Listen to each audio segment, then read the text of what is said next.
안녕하세요. 저는 두 아이의 엄마이자 공기업에 다니면서 일을 하고 있는 워킹맘 40대 중반의 여자입니다. 최근 단풍의 절정인데 다들 단풍 구경은 하셨나요? 저는 이래저래 바빠서 사진으로만 구경을 했네요. 단풍이 지기 전에는 가족들과 함께 여행을 가려고 계획 중에 있습니다. 그런데 애들이 이제 학생이 되다 보니 저희보다 더 바빠서 시간이 날지 모르겠네요. 거두절미하고 제 사연을 클릭하신 분들, 무슨 이야기를 하려나 궁금하시죠? 사실 제가 남들에게 제 이야기를 하는 성격이 아니거든요. 그것도 그거지만 솔직히 제가 당한 일이 어처구니 없기도 하고 친구들에게 이야기하기 창피하기도 했습니다.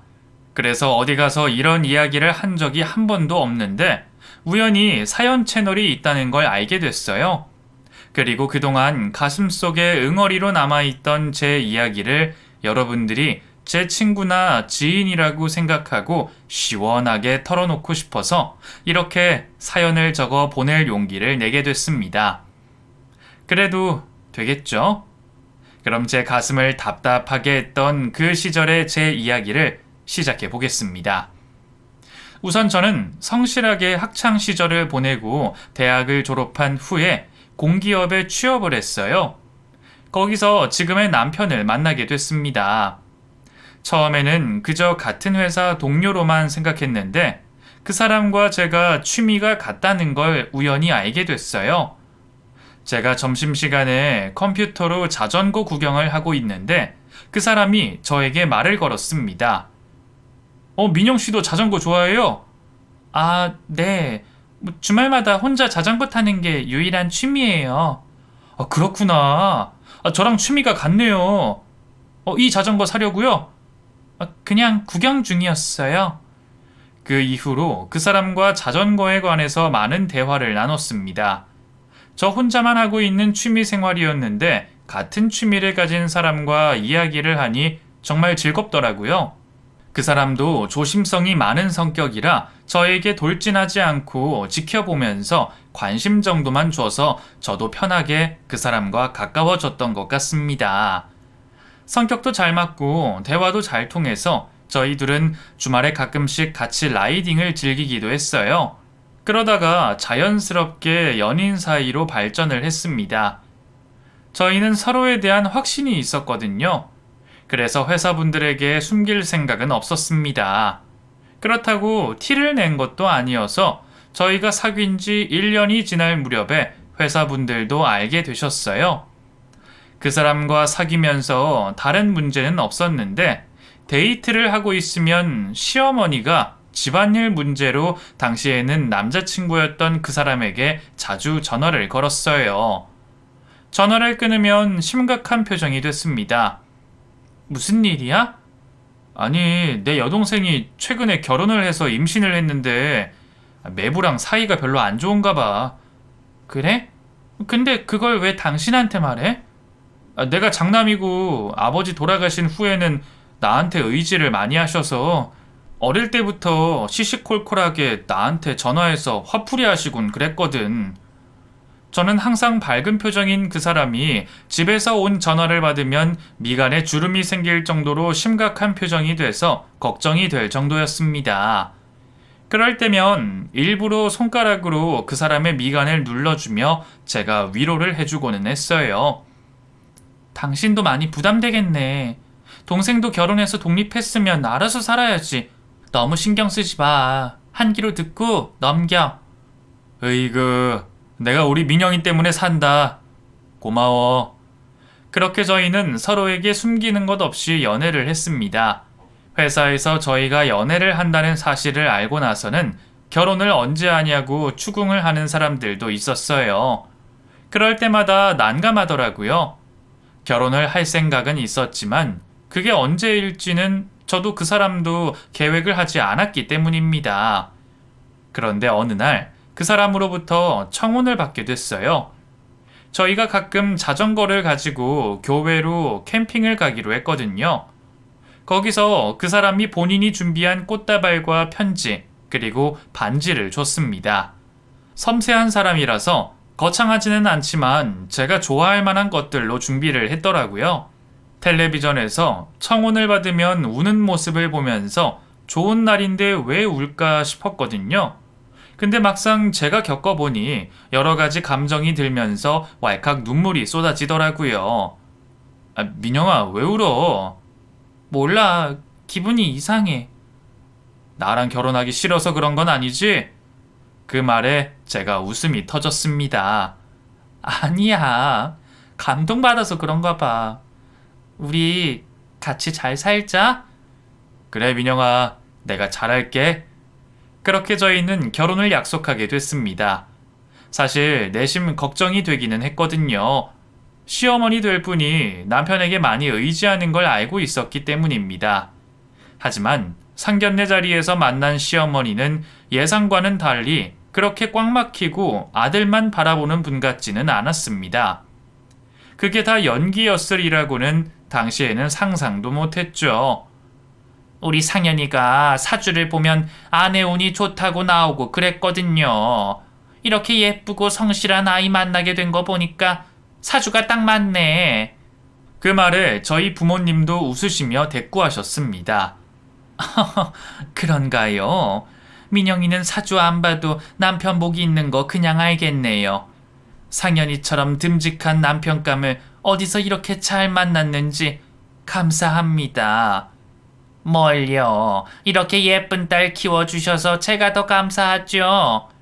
상현이가 어릴 때부터 경제관념이 남달라서 이 청약 통장도 만들고 열심히 붓더니 그 몇 년 전에는 아파트도 지 이름으로 하나 얻었잖아요. 준비된 남편감이기는 하죠. 그 후로는 별 잡음 없이 저희 부모님과 잘 조율해서 예단 예물에 대한 이야기도 하고 결혼 날짜에 관한 건 시어머니가 아는 점쟁이에게 좋은 날을 받겠다고 해서 그렇게 하기로 했습니다. 당시에 상견례 자리를 마치고 남편도 저에게 한숨을 내쉬며 솔직하게 고백하더라고요. 난 우리 엄마가 괜히 무례하게 굴까봐 걱정했는데 다행이다. 어머님 완전히 나이스 하시던데? 괜한 걱정했네. 사실 엄마가 나 결혼한다고 하니까 안 하면 안 되냐고 하더라고. 어머, 정말? 왜? 불안하다고 자꾸 그러시네. 어머님이 당신한테 의지를 많이 하셨구나. 그럴 수 있지. 응. 사실 나 어릴 때부터 얼른 장가가서 내 가정 꾸리고 싶었어. 아버지 사고로 돌아가신 후에 내 어깨에 짐이 너무 무거웠거든. 그래서 청약 통장도 일찍 만든 거고. 뭐 다행히 당첨되고 나서 집 나와서 지내기는 했는데 뭐 여전히 엄마가 나한테 의지를 많이 하셔. 뭐 여동생도 사실 대학도 안 가고 네일 아트니 뭐니 배운다고 해서 내가 돈 다 대줬는데 그것도 제대로 못하고 그러다가 바로 사고 쳐서 결혼했거든. 이제 나랑 결혼하면 그런 짐 다 내려놔. 어머님 아까 보니까 당신 보낼 마음의 준비가 다 되신 것 같던데? 그런가? 나도 제발 그랬으면 좋겠어. 내가 엄마랑 잘 이야기할게. 너한테까지 부담 주지 않아야 할 텐데. 안 그러실 거야. 하지만 그러시더라고요. 뭐 아무튼 그때는 아무 문제가 없을 거라고 예상하고 그 사람 하나 보고 결혼식을 진행했습니다. 회사분들의 축하도 많이 받고 행복한 예식을 치렀어요. 그런데 신우가 돌도 지나지 않은 아이를 안고 혼자서 예식장에 왔더라고요. 저보다 5살이나 어려서 얼굴도 앳된 신우가 아이를 낳아서 안고 있는 모습을 보니 그야말로 애가 애를 낳았구나 하는 생각이 들었습니다. 어머, 너무 귀여워요. 이름이 뭐예요? 지수예요. 지수야, 내가 외숙모야. 반가워. 언니, 애를 좋아하시나 봐요? 너무 귀엽네요. 근데 지수 아빠는 같이 안 왔어요? 저는 아무렇지도 않게 그렇게 질문을 했습니다. 그러자 얼굴 표정이 바뀌더니 저한테 짜증을 내더라고요. 아, 몰라요. 뭘 그런 걸 물어요, 진짜. 언니, 저 화장실 좀 다녀올게요. 애 좀 봐주세요. 네? 지금요? 아, 네, 그러세요. 신우이는 신부 대기실에서 손님 맞이를 해야 하는 제품에 아이를 안겨두고 밖으로 나가버렸습니다. 정말 당혹스럽더라고요. 아이가 엄마가 없어서 불안하고 제 드레스가 불편했는지 울기 시작했습니다.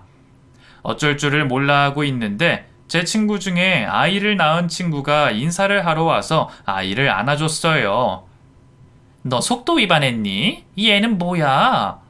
아니야. 신우 아인데 신우가 화장실 간다고 애를 맡기고 가서 왜 안 오지? 어머 민영아, 네 신우 생각이 있는 거니?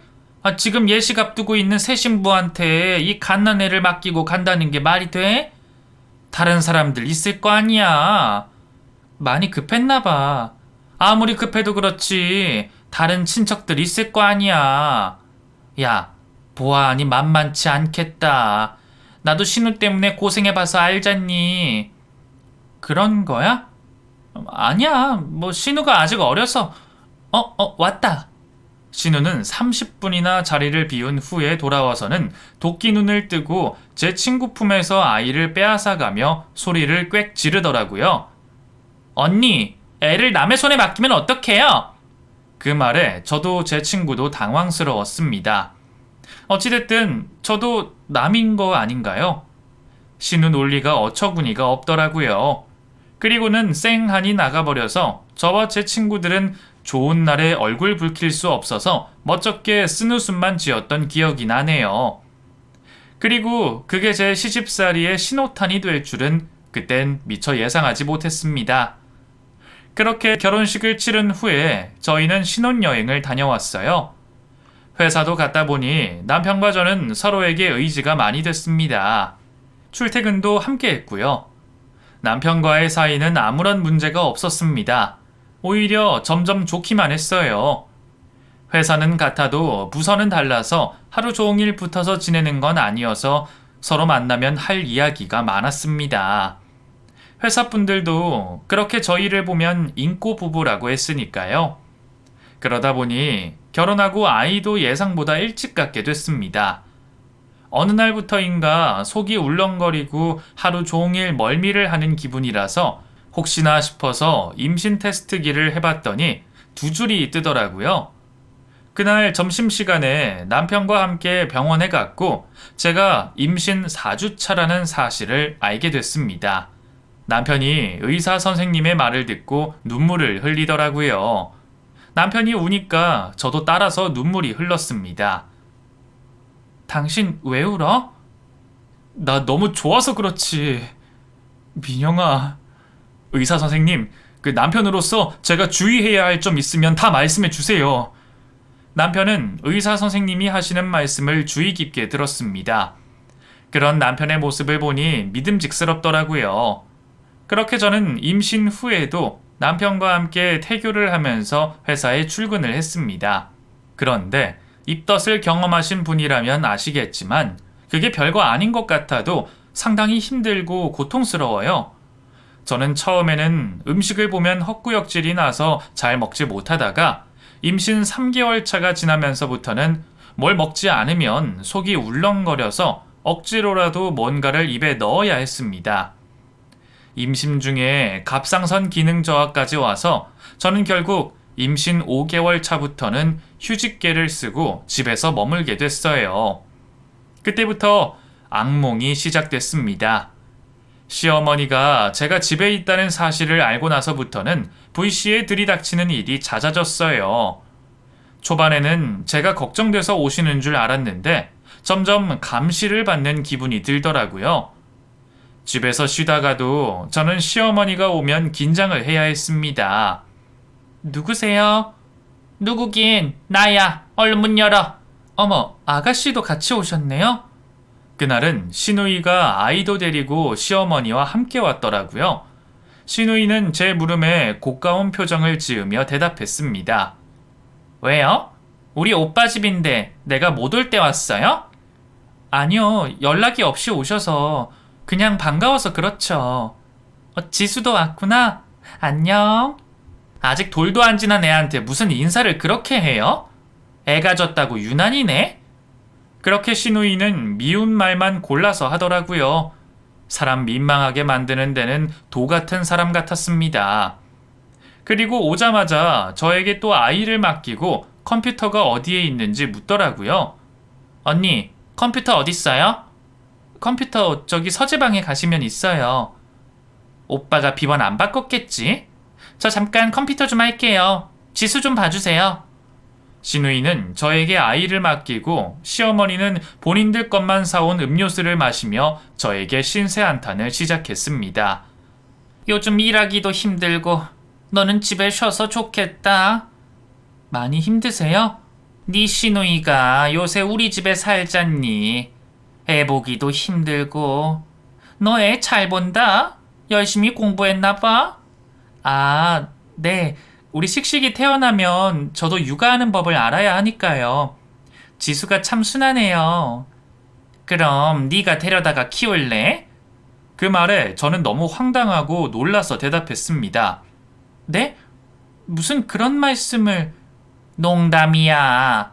네 시누이, 그 지수 엄마가 사실 별거 중이야. 그래서 우리 집에 얹혀 산 지 꽤 됐어. 네 남편은 모르는 일이니까 비밀로 하고. 내가 답답해서 너한테 털어놓는 거야. 별거요? 어쩌다가... 뭐 살다 보면 그런 일이 있는 거지. 그나저나 우리 지수도 일 좀 해야 할 텐데. 우리 지수가 제빵사 자격증이 있잖니. 그 빵가게에서도 몇 달 일을 해봤고. 내가 형편만 좋으면 그 프랑스로 유학을 보내는 건데. 그러지를 못해서. 아가씨가 제빵 자격증이 있었구나. 그래서 말인데 너희가 조금만 도와주면 안 되겠니? 나도 일하기 힘들고 네 신우랑 같이 디저트 가게를 한번 차려볼까 싶거든. 그 마카롱이라고 알지? 그거 한번 해볼까 해. 좋은 생각이네요. 근데 저희가 어떻게 도움을 드릴까요? 네 신우가 가게 봐둔 곳이 있다는데 거기 권리금이랑 보증금 정도만 보태주면 우리가 일해서 나중에 갚을게. 우리 뭐 그냥 돈 달라고 하는 거 아니야. 네 신우랑 내가 깡패도 아니고. 내가 일단 상현이한테는 미리 언지를 줬는데 애가 결혼 전에는 그냥 도와줬을 텐데 너랑 상의해 본다고 하고 말이 없잖아. 혹시 네가 안 된다고 한 거니? 네? 아니에요. 저 이런 얘기 처음 듣는 거예요. 네가 눈치 주고 그런 거 아니여? 우리 아들이 그럴 리가 없는데. 결혼하고 나서 통치 엄마랑 동생한테 연락도 없고 아주 매정해졌다니까. 제가 상현 씨랑 잘 상의해 볼게요, 어머니. 그래. 속상하다. 우리 아들 내가 하는 말 그냥 듣고 넘기는 적이 없었는데 네가 좀 이야기 좀 잘해봐. 그나저나 지수가 네 품이 편한가 보다. 어쩜 그렇게 때도 안 쓰고 잘 안겨있니? 저기 기저귀 가방에 그 분유통이랑 젖병 있으니까 네가 좀 타서 먹여봐. 시누이는 뭘 하는지 방에서 나올 생각을 하지 않고 저더러 애 분유를 타라고 하니 어쩔 수 없이 저는 연습하는 셈치고 미지근하게 물을 받아서 아이에게 먹였습니다. 그래도 애가 젖병을 쪽쪽 빠는 모습을 보니 너무 귀엽고 사랑스러웠습니다. 그렇게 반나절 동안 저는 아이를 돌봤고 방 안에 들어갔던 시누이는 몇 번의 괴성을 지르다가 저녁이 돼서 시어머니가 집에 가자는 말을 하고 나서야 방에서 나왔어요. 그리고는 그 다음 날까지 남편과 결정을 하라고 저에게 말하곤 남편이 오기 전에 가버렸습니다. 상현이랑 오늘까지 결단 내서 내일 좋은 소식 전해줘라. 우리 내일 또 올게. 간다. 네, 어머니. 아가씨, 지수야, 조심히 가세요. 시누이는 저를 돌아보지도 않고 인사 한마디 없이 쌩안이 나가버렸습니다. 시댁 식구들이 가고 나니 온몸에 기운이 쫙 빠지더라고요. 저는 허겁지겁 입에 고구마를 물고 남편 저녁밥을 차렸습니다. 잠시 후에 남편이 집에 도착을 했어요. 그리고 저녁 식사를 함께 하면서 저는 그날 있던 일에 대해 이야기를 꺼냈습니다. 여보, 아가씨가 제빵사 자격증 있는 거 알고 있었어? 난 처음 듣는 소린데? 언제 걔가 제빵 자격증을 땄대? 일도 몇 달 했다던데? 결혼하고 나서 한 건가? 오늘 어머니랑 아가씨 왔었거든. 나한테 연락도 없이 그냥 왔다고? 뭐래? 당신한테 말했다던데? 뭐 디저트 가게 차리시고 싶대. 이미 가게 할 자리도 아가씨가 다 봐놨다더라. 왜 나한테 얘기 안 했어? 아, 그거? 난 안 해주려고 했지. 부담되잖아. 걔도 정신 차려야지. 내가 언제까지 도와줘? 아가씨가 오늘도 컴퓨터로 뭘 열심히 알아보고 하는 모양이더라고. 뭐 지수 보니까 짠하더라. 어머니가 5천만 해달라고 하시는데 뭐 다 갚는다고. 그냥 해드리자. 저는 시누이가 별거 중이라는 사실은 비밀로 해달라는 말에 그 말은 하지 않고 남편에게 그렇게 제안을 했습니다. 남편은 별로 탐탁치 않아 하더라고요. 아니, 우리 식식이도 곧 태어나는데 나 이제 엄마랑 내 동생한테 끌려다니고 싶지 않아. 5천이 작은 돈도 아니고. 하지만 저는 그날 시어머니가 반 협박처럼 했던 말이 떠오르기도 했고 도움을 주고 싶은 생각이 있었어요. 설마 5천을 그냥 꿀꺽할 거라고는 전혀 상상하지 못했습니다. 나 적금 부은 거 곧 만기되고 당신도 돈 모아둔 거 있잖아. 그냥 해드리자. 그럼 내일 내가 퇴근하고 엄마한테 가서 말할게. 나 사실 엄마랑 내 동생 못 믿어. 그 차용증이라도 쓰고 빌려줘야겠다. 그렇게까지? 설마 아들 돈을 떼어 먹으시겠어? 내가 당하고 산 게 있잖아. 아무튼 미안해, 민영아. 시댁 신경 쓰게 해서. 아니야, 난 괜찮아. 그리고 다음 날이 돼서 시어머니는 남편이 출근하자마자 저희 집으로 들이닥쳤습니다. 뭔가 잔뜩 화가 난 눈치였어요.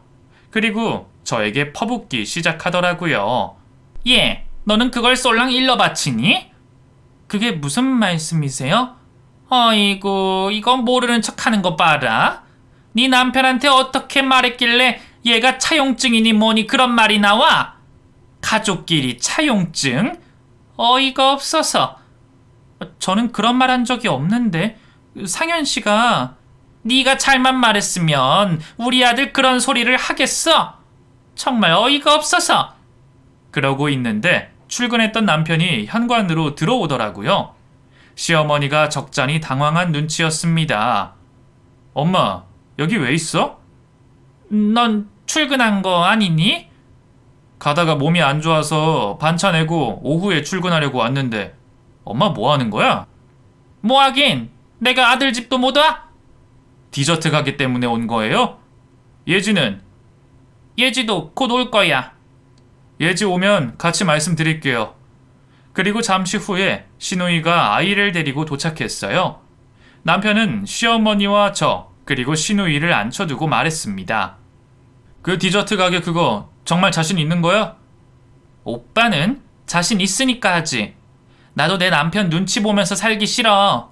자기 하는 장사 잘 된다고 어찌나 나를 무시하는지. 시누이는 그렇게 말하며 눈물을 흘렸습니다. 하지만 남편은 냉담하게 반응했어요. 그럼 민영이랑 내가 도와줄게. 5천 필요하다고? 그래, 상현아. 그 5천도 부족하긴 한데 우리가 나머지는 알아서 할게. 알았어요. 그 대신 차용증 쓰고 돈 드릴게요. 저희도 이제 아이 곧 태어날 거고 돈 많이 들어요. 3년 내로 꼭 갚으세요. 그러자 시어머니와 시누이 표정이 싹 바뀌고는 기어 들어가는 목소리로 겨우 알겠다고 했습니다. 그래서 남편이 출력한 차용증에 서로 서명을 했어요. 그리고 남편은 그 차용증을 들고 법원 등기소에서 확인 도장을 받은 후에 출근을 하겠다고 하고 집을 나섰습니다. 남편이 나가자마자 시어머니와 시누이는 죽일 듯이 저를 노려보며 막말을 내뱉었어요. 네가 어떻게 했으면 우리 아들이 저렇게 독하게 변하니? 언니 참, 그렇게 안 봤는데 완전 불려시네. 어이가 없어서 원. 두 사람이 그렇게 퍼붓는데 저는 머리가 지끈거리더라고요. 돈을 빌려주고 욕먹는 꼴이었으니까요. 그리고 시누이는 뭘 하는지 또 본인 아이를 저에게 맡기고 다시 컴퓨터를 하러 방으로 들어가 버렸습니다. 저는 졸지에 또 아이를 맡아서 우는 애를 달래고 젖병에 분유를 타서 먹였네요. 시어머니는 볼 일이 있다며 밖으로 나가버렸고요. 방 안에서 신우는 뭘 하는지 욕이란 욕은 다 해대고 있었습니다. 한참 컴퓨터를 붙잡고 있다가 아이를 안고 또 인사도 없이 나가버리더라고요. 저는 기진맥진한 상태로 한참을 누워 있었습니다. 그리고 며칠 후에 남편이 시어머니에게 돈을 붙였다고 말을 했어요. 오늘 엄마한테 돈 붙였어. 고마워, 민영아. 뭘, 어머니랑 아가씨가 꼭 열심히 해서 자리 잡으셨으면 좋겠다. 나도 그러길 바라고 있어. 시어머니에게 돈을 드린 이후에는 고맙다는 전화도 없고 저희 집에 오지도 않더라고요. 남편 말로는 두 사람이 가게 구하고 디저트 연구하느라 바쁘다고 했습니다. 들어보니까 동네 상가에 가게를 차릴 건가 보더라. 내가 가보겠다는데 아직 정신 없다면서 오지 말라네. 그래? 근데 지수는 누가 보고 있대? 뭐 엄마랑 같이 돌보고 있겠지. 왜? 아니 바쁜데 애 보기 힘드실까봐. 걱정 마. 저는 내심 그 바쁜 와중에 애를 잘 보고 있을지 걱정이 되긴 하더라고요. 그렇게 2달이 지난 후에 시누이가 저희 집에 애를 맡기러 왔습니다. 당시에 제가 임신 8개월 차라서 몸이 많이 붓고 힘들었거든요. 언니, 살 되게 많이 쪘다. 나 지수 임신했을 때 그렇게까지 찌진 않았는데 한 30kg 쪘어요? 20kg 찐 것 같아요. 근데 어쩐 일이에요? 디저트 가게는 잘 되고 있죠? 개업하는 날 갔다가 못 가봤네요. 잘 되고 있어요. 그래서 지금 정신이 없는데 지수 맡길 곳은 없고 언니가 좀 봐주면 안 돼요? 네? 저 사실 이제 만삭이고 힘들어서 어디 어린이집에 맡기시면 안 될까요? 아, 갓난애를 어떻게 어린이집에 보내요? 언니 참 매정하네요? 누가 매정한지 모르겠더라고요. 본인 애를 본인이 잘 돌봐야지 애를 제대로 돌보는 꼴을 본 적이 없거든요. 그리고 잠시 후에 시어머니까지 나타나서 애를 봐주라고 강요했습니다. 지수 엄마한테 이야기 들었지? 우리 예지가 요즘 디저트 가게 일하느라 정신없이 바빠. 우리가 남도 아니고 넌 집에서 팽팽 놀고 있잖니? 너 애 낳기 전까지 연습하는 셈 치고 지수 좀 잘 봐줘. 그게 말인지 방군지 저는 정말 어이가 없었습니다.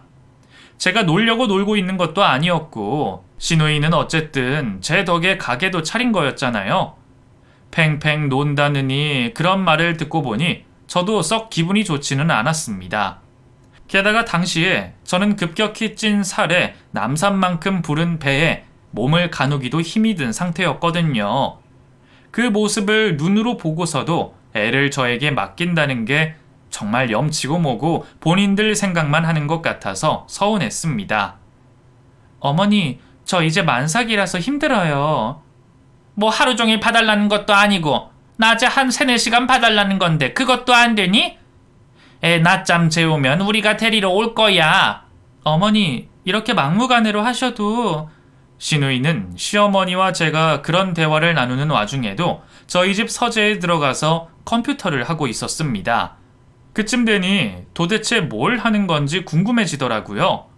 아무튼 그날 막무가내로 아이를 저에게 맡기고 시어머니와 시누이는 바쁘다며 나가버렸습니다. 칭얼대는 애를 보며 몸도 가누기 힘든 저는 눈물이 터져버렸어요.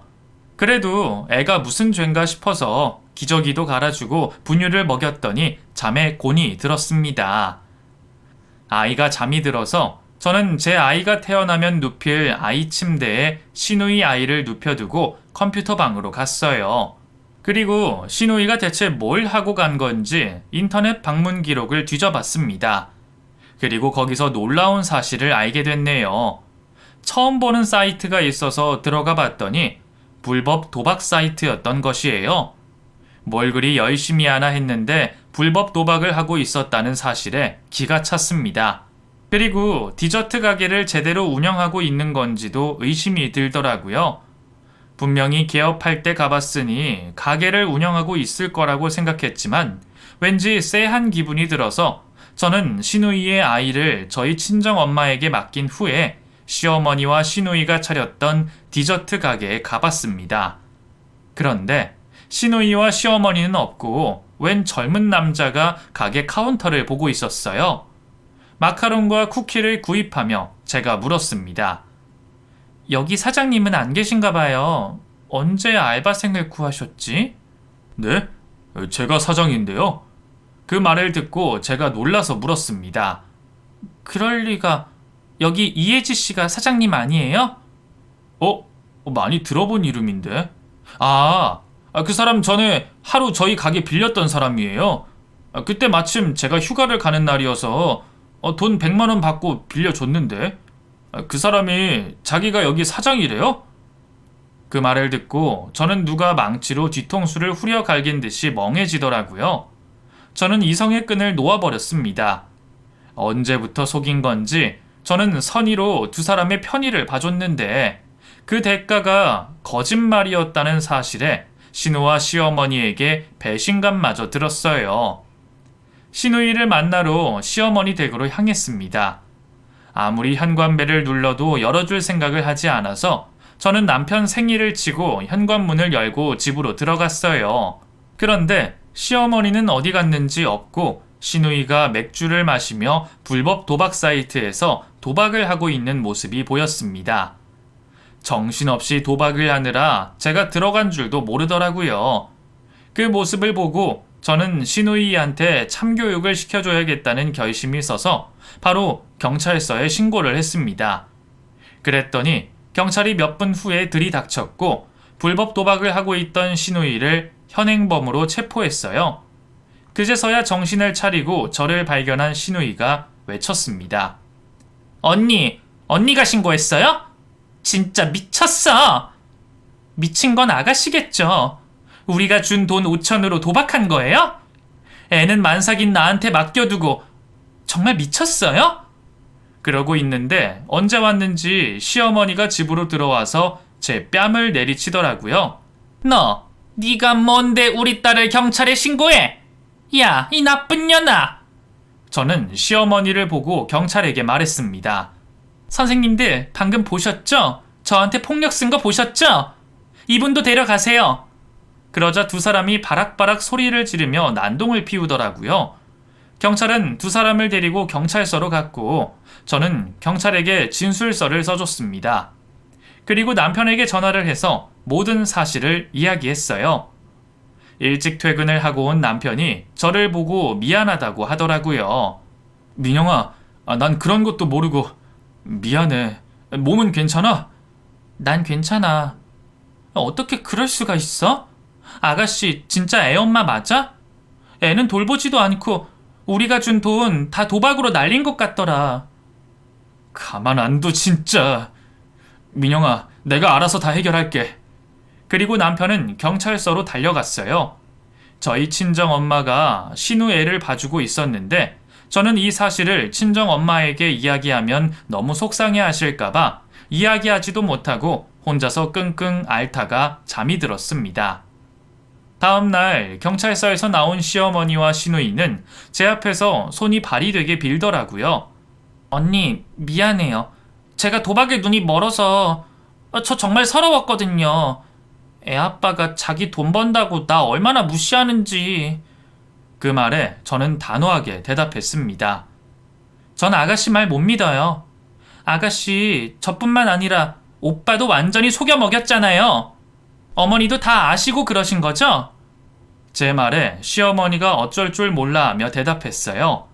난 몰랐어. 나는 정말 예지가 디저트 가게 하는 줄 알았지. 미안하다 세아가.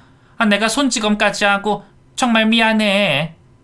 저 두 사람 보고 있으면 속에서 열불이 나서 못 보겠어요. 그냥 나가주세요. 어머니는 합의해 드릴게요. 아가씨는 죗값 받으시고요. 그리고 차용증 쓴 거 잊지 않으셨죠? 아직 3년 기한 남아 있으니까 그때까지 법의 테두리 안에서 무슨 짓을 해서든 돈 갚으세요. 그렇게 저는 두 사람을 내쫓아 버렸습니다. 만삭인 제가 감당하기에는 정말 힘든 일이었어요. 그리고 저는 예상보다 일찍 조기 출산을 하고 말았습니다. 출산하고 산후조리를 하는 동안 시어머니는 저에게 잘 보이려고 엄청 노력을 하더라고요. 하지만 남편도 저도 있는 정 없는 정 다 털린 후였습니다. 그리고 시누이는 결국 집행유예를 선고받았어요. 시누이 남편은 이혼 소송을 하겠다고 난리였던 모양이더라고요. 남편이 어떻게든 매부를 설득하려고 애를 썼던 것 같습니다. 시누이도 구치소에 머물면서 그래도 정신을 좀 차린 듯 했어요.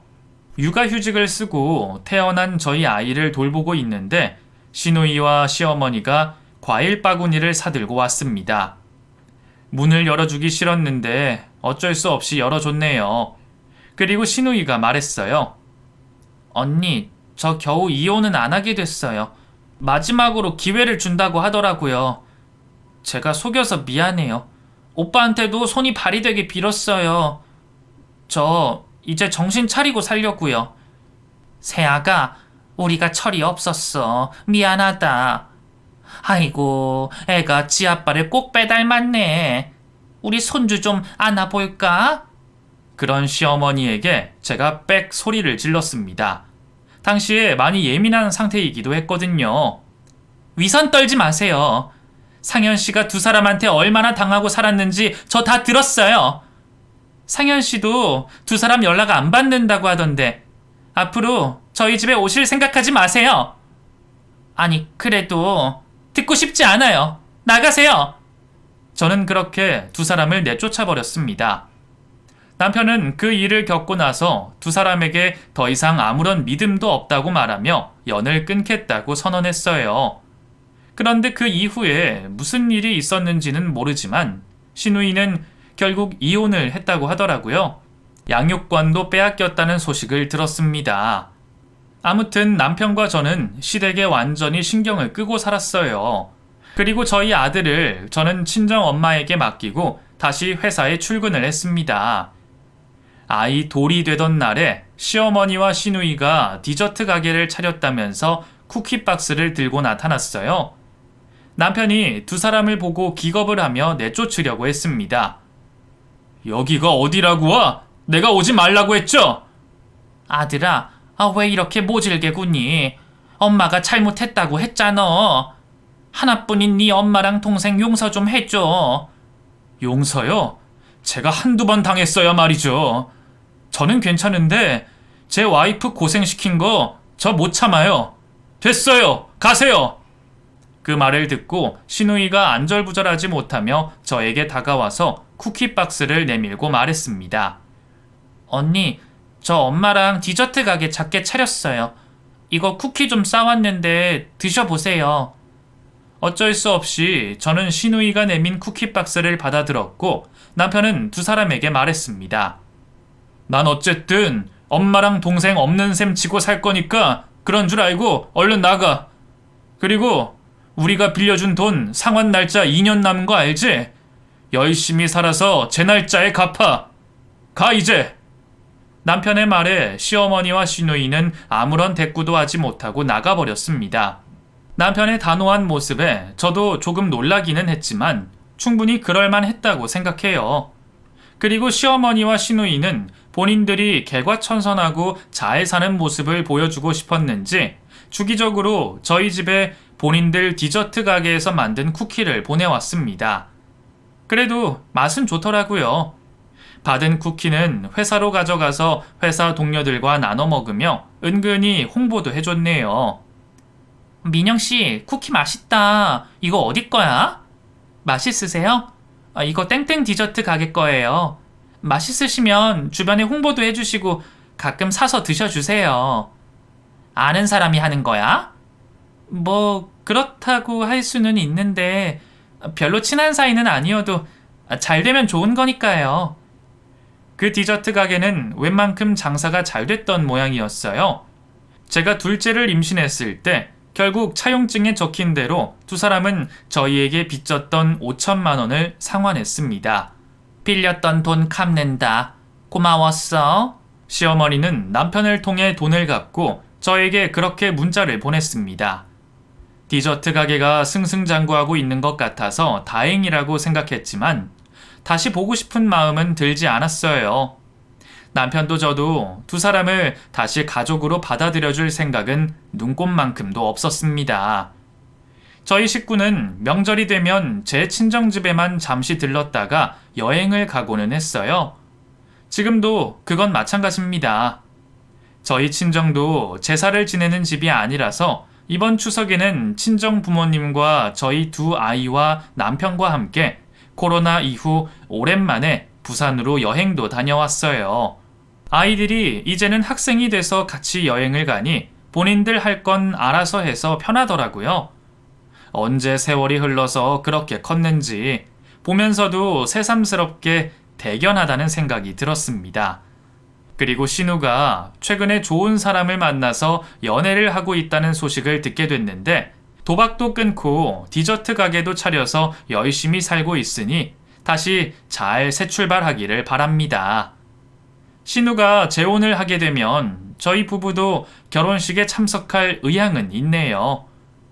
다시 왕래하며 지낼 생각은 전혀 없지만요.